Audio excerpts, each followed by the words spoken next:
Coming fresh off an Eastern Conference Finals run, the Detroit Pistons held the second overall pick they received in the trade in 1997 for the much-anticipated 2003 draft.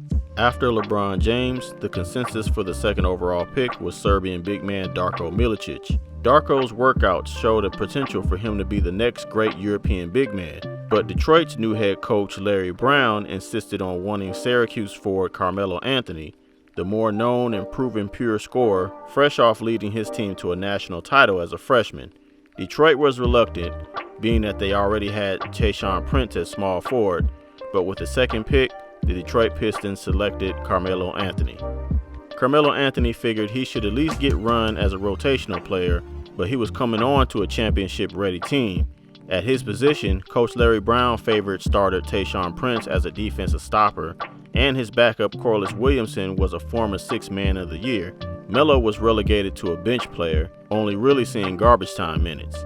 In limited minutes, he flashed bits and pieces of his talents as a natural scorer, but as frustrating as it was, there was very little he could say, being that the Pistons were at the top of the Eastern Conference. They were smothering teams defensively, anchored by two-time Defensive Player of the Year Ben Wallace, and played solid team ball offensively led by Chauncey Billups. And when the Pistons traded for all-star power forward Rasheed Wallace, it wiped out any hopes of Anthony getting any meaningful playing time.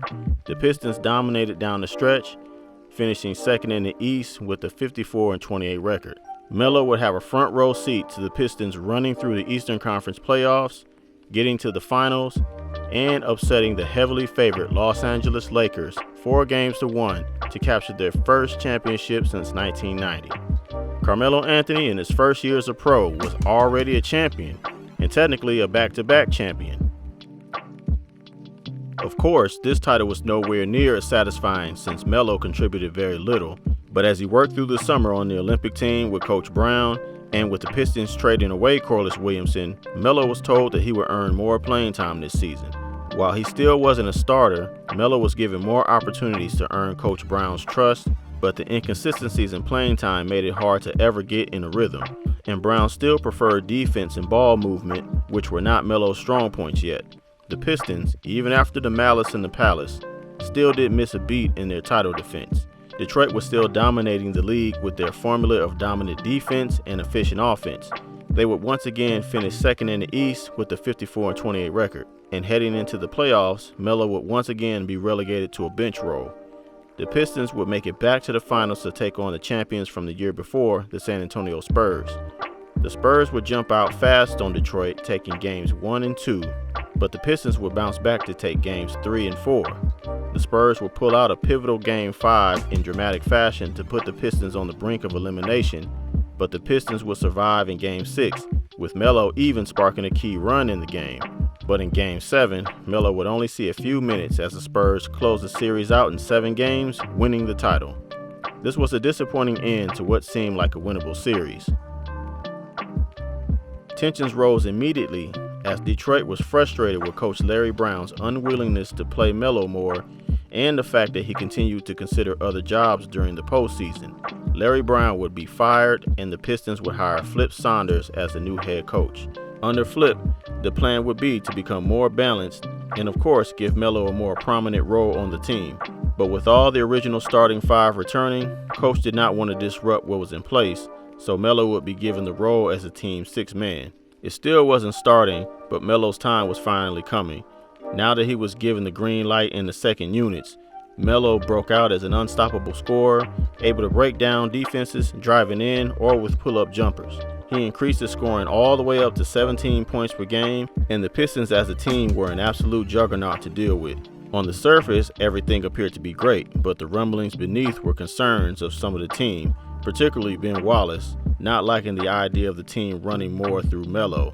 Flip Saunders started to utilize smaller lineups during the stretch of games, which came at the expense of Ben Wallace's minutes. But the Pistons finished first in the East with a commanding 66-16 record, and Anthony finished the season as both the most improved player and 6th Man of the Year.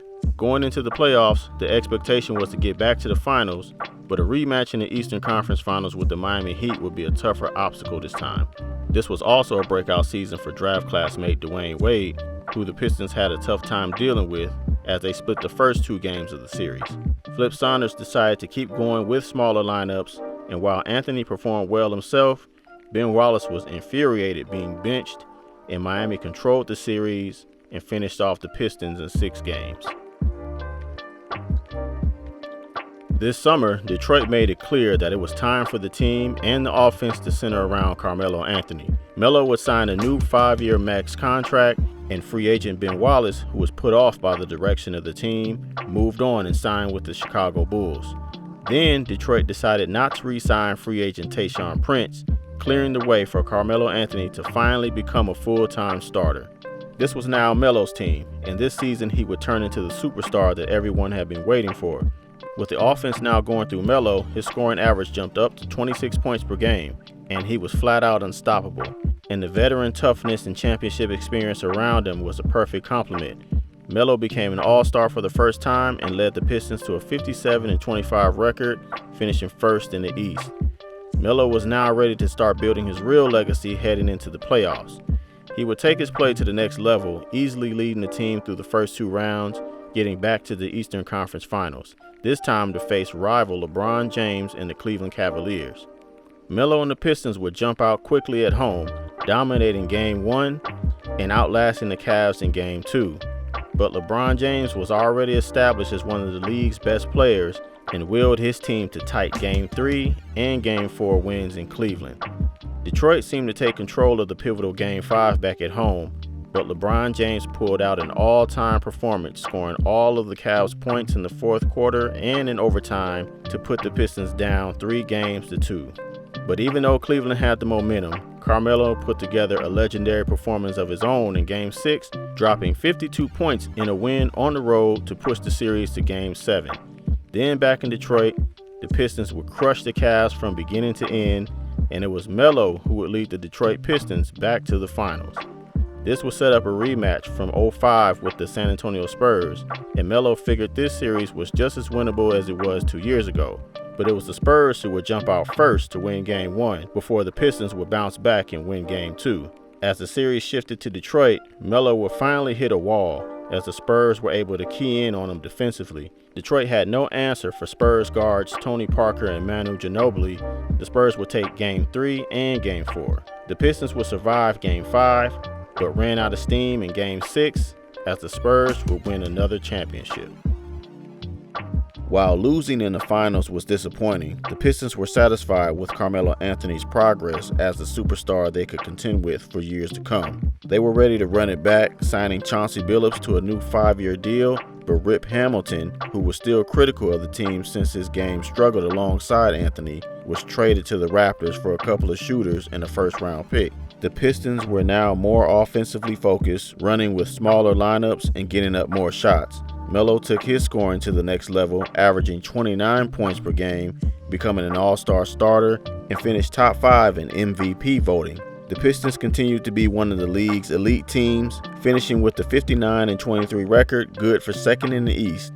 As expected, Detroit would advance through the playoffs and get back to the Eastern Conference Finals for the 6th straight season. This time their opponent would be the team that finished first in the East, the Boston Celtics, who acquired superstars Kevin Garnett and Ray Allen to add with Paul Pierce. This would be a competitive series, but Boston always stayed ahead in the series, winning Game 1 at home, then winning Game 3 on the road, and then the pivotal Game 5. Melo played well the entire series, but Boston just had a far superior team and would eventually eliminate the Pistons in 6 games. Detroit quickly realized that if they wanted to keep up with the powers in the East, they needed to be ready to make some bold moves. First, Detroit decided that Flip Saunders was losing the team, so he was fired as head coach, and the more player-relatable Michael Curry was hired in his place. Then they saw an opportunity to make that splash move by trading Finals MVP and Pistons staple Chauncey Billups to the LA Clippers for superstar guard Allen Iverson. Detroit felt like Iverson, with Melo and an up-tempo offense, would be trouble for any team to deal with, but this season would not necessarily be as smooth as past seasons. Melo's scoring average would naturally take a dip down to 25 points per game trying to figure out how to play with another pure scorer. Iverson himself was unexpectedly not the same player he was in Philly or LA. Melo would also break a bone in his hand that would keep him out for the month of January. Anthony's frustrations, along with other transgressions off the court, would lead him to be suspended for a couple of games for conduct detrimental to the team. The Pistons were still good, but experienced mid-season slumps they hadn't been used to. Nonetheless, the Pistons still finished with a solid 54-28 record, but finished 4th in the East, their lowest seeding since 2001. After getting by the Hawks in the first round, they met the Cleveland Cavaliers in the second round. LeBron James was clearly ascending to another level in his career, and the duo of Melo and Iverson were just no match for it. Iverson was a shell of himself, and Melo was visibly frustrated and appeared to be mentally checked out for the series. The Pistons were crushed by the Cavs 4-1. The turbulence of last season and the way the Pistons flamed out in the playoffs left a bad taste. Melo's maturity and leadership was put into question. Head coach Michael Curry was the scapegoat and was immediately fired, and Detroit hired John Kuster in his place. The Pistons decided not to re-sign Allen Iverson, and free agent Rasheed Wallace signed with the Boston Celtics. The Pistons used the new cap money to get younger and sign combo guard Ben Gordon and versatile forward Charlie Villanueva. Melo was the only player left from the championship team, so Melo vowed to turn things around with a whole new group to lead. He even changed his number and cut his hair to signify the fresh start. Melo looked invigorated throughout this season. His scoring went back up to 28 points per game, and he was back in the MVP discussions as he carried the team night in and night out. Unfortunately, the supporting cast was no longer consistent or as reliable as Melo was used to. The Pistons even brought back Ben Wallace, who made amends and provided some familiarity. And while Melo took the responsibilities head on, it was taking its toll physically and mentally. Still, the Pistons finished with the 53-29 record, second in the East. Detroit advanced to the second round to face the Orlando Magic, last year's Eastern Conference champions. Melo did what he could, but they had no answers for center Dwight Howard and the Magic as they completely dominated the Pistons 4-1. The continuous playoff flameouts had Detroit questioning everything they had done up to this point. The landscape of the East changed significantly over the summer, and suddenly Detroit realized their championship window may have just closed. Melo was coming into the option year of his contract, and rumors started to leak that he also wanted to be traded. And when Melo declined Detroit's offer to sign a max extension, the writing was on the wall. It was time for the Pistons to start over. So Detroit, with their hands tied, wasted no time entertaining trade offers. As the season began, Melo's trade status was the only topic surrounding the team, which had a negative effect on the court. Melo naturally continued to lead the team in scoring, but the energy and competitive spirit was gone. The Pistons were mediocre, alternating wins and losses, and finally, at the trade deadline, Carmelo Anthony was traded to the New York Knicks. In New York, Melo figured he'd get back to contending for a championship, teamed up with superstar Amar'e Stoudemire, but it never really got close. Injuries throughout the team led to more first and second round exits. Front office dysfunction kept the team from improving. Then Melo eventually sustained injuries himself, slowing them down, all the way down to missing the playoffs altogether. After 7 seasons in New York that fell short of expectations, Melo would be traded a couple more times and signed with a few more teams until his time in the league was over. Once again, man, appreciate y'all for watching. Of course, please subscribe to the channel, like, comment, let me know what y'all think.